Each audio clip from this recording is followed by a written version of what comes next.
Recently reels scroll ചെയ്തുകൊണ്ടിരുന്നപ്പോൾ ഒരു video കണ്ടു ഇതുപോലെ ലൈക്ക് എ സിയുടെ ഫിൽറ്റേഴ്സ് ഒന്നും പ്രോപ്പർലി ക്ലീൻഡ് അല്ലേ, അത് കറണ്ട് ചാർജ് കൂടാൻ ചാൻസ് ഉണ്ടെന്ന്. സോ ഞാൻ ഇന്നത് ക്ലീൻ ചെയ്തേക്കാം എന്ന് വിചാരിച്ചു. ഇതാണ് നമ്മുടെ ഒരു റൂമിലെ എ സിയുടെ ഫിൽറ്റർ. അത് കാണുമ്പോൾ തന്നെ അറിയാലോ, നഴകൊണ്ട്.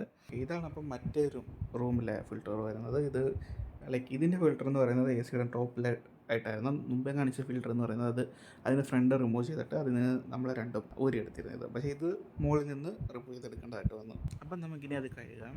ആദ്യമേ ഞാൻ ഇവിടെ ഉപയോഗിക്കാത്തൊരു ബ്രഷ് എടുത്തിട്ട് അത് വെച്ചിട്ടാണ് അതിന് മുകളിൽ തേച്ച് ആ അഴുക്കെല്ലാം കളഞ്ഞത്. പക്ഷേ അതിലും എഫക്റ്റീവായി എനിക്ക് തോന്നി ആദ്യമേ നമ്മൾ വെള്ളം കുറച്ച് പ്രഷർ ഉപയോഗിച്ച് അതിലോട്ട് അടിച്ച് ആ അഴുക്കെല്ലാം കളഞ്ഞിട്ട് മേ ബി ഇനി എന്തെങ്കിലും ബാക്കിയുണ്ടെങ്കിൽ നമുക്ക് ബ്രഷ് വെച്ചിട്ട് തേച്ച് കളയാമെന്ന് വിചാരിച്ചു. കാണുന്നില്ലേ, ഇത് കുറച്ചുകൂടെ എഫക്റ്റീവായിട്ട് എനിക്ക് തോന്നി. പിന്നെ ഞാൻ നമ്മൾ കഴുകിയത് ഉണങ്ങാനായിട്ട് കുറച്ച് നേരത്തേക്ക് വെയിലത്തിട്ട് വെച്ചിട്ടുണ്ട്. ഫ്രണ്ട് വഴി പാമ്പൊന്നും കയറാതിരിക്കാൻ വേണ്ടിയിട്ട് നമ്മൾ പൂച്ച സാറിൻ്റെ പ്രൊട്ടക്ഷന് വേണ്ടി ഇവിടെ സെറ്റാക്കിയിട്ടുണ്ട്. നമ്മുടെ ഫിൽറ്റേഴ്സ് രണ്ടും സെറ്റായിട്ടുണ്ട്, കഴുകി വൃത്തിയായിട്ടുണ്ട്. ഇനിയപ്പോൾ നമുക്കിത് മുകളിൽ വെച്ചിട്ട് സെറ്റാക്കാം. ഫൈനലി അത് ഫിക്സ് ചെയ്തു. ഈ എ സിയുടെയും ഫിക്സ് ചെയ്തു, മറ്റേത് മുകളിൽ ഫിക്സ് ചെയ്തു. 2 ദിവസം റെസ്റ്റ് എടുക്കാനുള്ള പണി ചെയ്തിട്ടുണ്ട്. അപ്പോൾ അടുത്ത വീഡിയോയിൽ കാണാം. ബൈ.